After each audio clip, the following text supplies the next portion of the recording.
कमला, तूने सब्जी में इतना तेल भर दिया। तुझे पता है मेरे दोनों बच्चों में से किसी ने सब्जी नहीं खाई।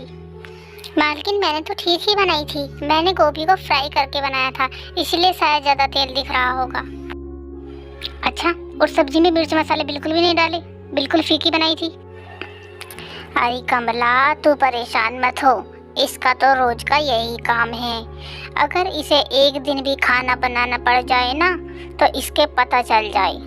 तुझे पता है, अगर तू एक दिन नहीं आती तो उसी दिन खाना होटल से मंगवाती है। एक रोटी भी बनाने के लिए रसोई में नहीं घुसती, बस बात बनाती है। तू बहुत अच्छा खाना बनाती है। और हाँ कमला, रात की भिंडी की सब्जी रखी हुई है, उसे ले जाना। पर वैसे तू इतनी परेशान क्यों दिख रही है? तेरे पति की हालत ठीक है अब? डॉक्टर ने तो अभी बहुत खर्चा बताया है। पैर में शायद अभी रोड डलेगी तभी ठीक होगा। अच्छा माँ जी, मैं चलती हूँ। कमला एक गरीब औरत थी। जब से उसके पति के पैर का एक्सीडेंट हुआ है तब से उसे मजबूरी में कोठी में यहाँ पर खाना बनाना पड़ रहा है। कमला की मालकिन एक बहुत बेकार स्वभाव की है। वो उसे हर वक्त ताने देती रहती है और कमला वहाँ पर खाना बनाकर अपना टाइम पूरा कर रही है। माँ, आज तुमने आने में बहुत टाइम लगा दिया। तुम्हें पता है मुझे बहुत तेज भूख लग रही है। माँ, ये क्या लाई हो? बेटा, मैं इसमें तुम लोगों के लिए भिंडी की सब्जी लेकर आई हूँ। अब तुम दोनों हाथ मुँह धो लो, तब तक मैं जल्दी से गरम गरम रोटी बना देती हूँ, फिर तुम भिंडी के साथ रोटी खा लेना। हे भगवान, कमला, मेरी वजह से तुम्हें कितने बुरे दिन देखने पड़ रहे हैं। इस छतों में जब एक्सीडेंट हुआ था तभी मर जाता तो अच्छा होता। खबरदार, जो आज के बाद तुमने ऐसी कोई भी बात कही तो। अरे मैं और मेरी दोनों बच्चियाँ तुम्हारी वजह से ही तो जी रही हैं। तुम तो हमारी दुनिया हो।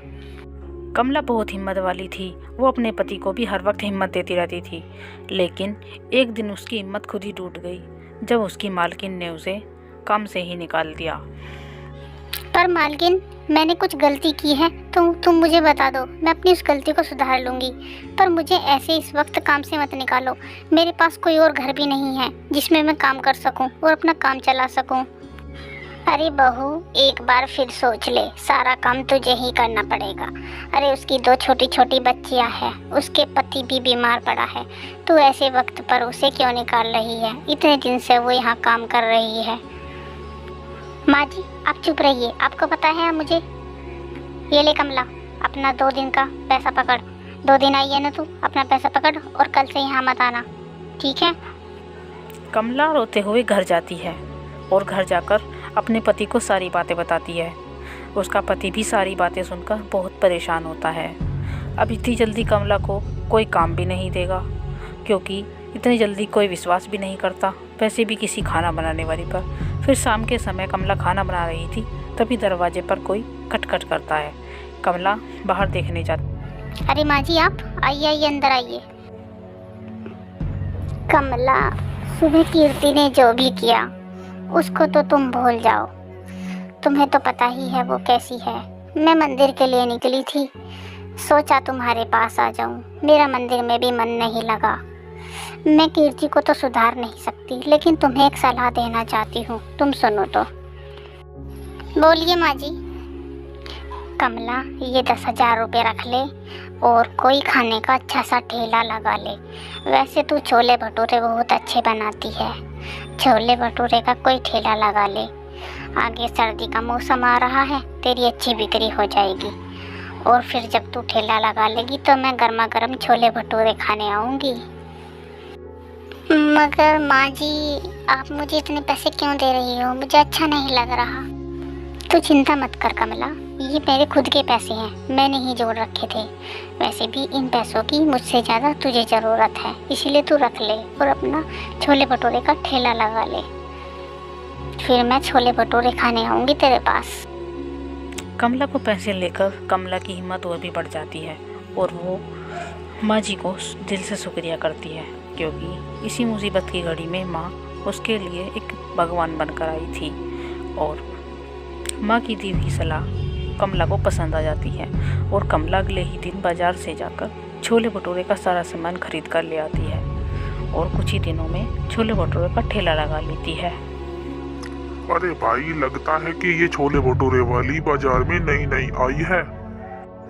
हाँ भाई, आई तो नई नई है, लेकिन क्या स्वाद है इसके छोले भटूरे का। मैंने कल एक प्लेट खाई थी, बहुत ही स्वादिष्ट लग रहे थे। तुम भी खाकर देखो, बहुत ही अच्छे लग रहे थे। चल तो यार, सर्दी भी हो रही है, एक एक प्लेट ले लेते हैं छोले भटूरों की।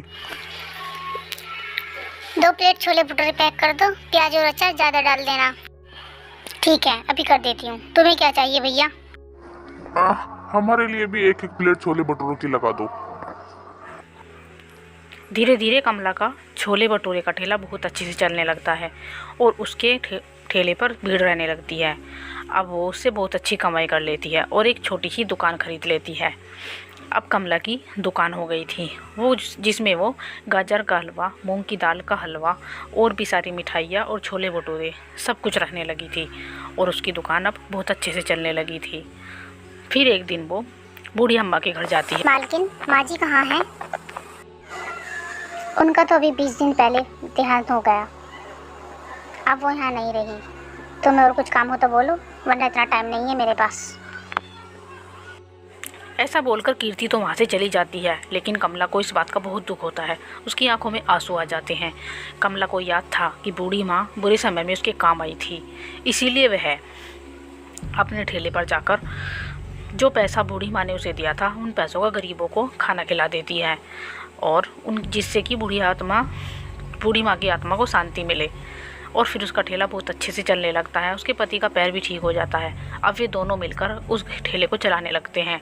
लेकिन कमला फिर भी हर महीने गरीबों को खाना देती थी, क्योंकि उसे बूढ़ी माँ की याद आती थी और वो गरीबों को खाना खिलाती थी।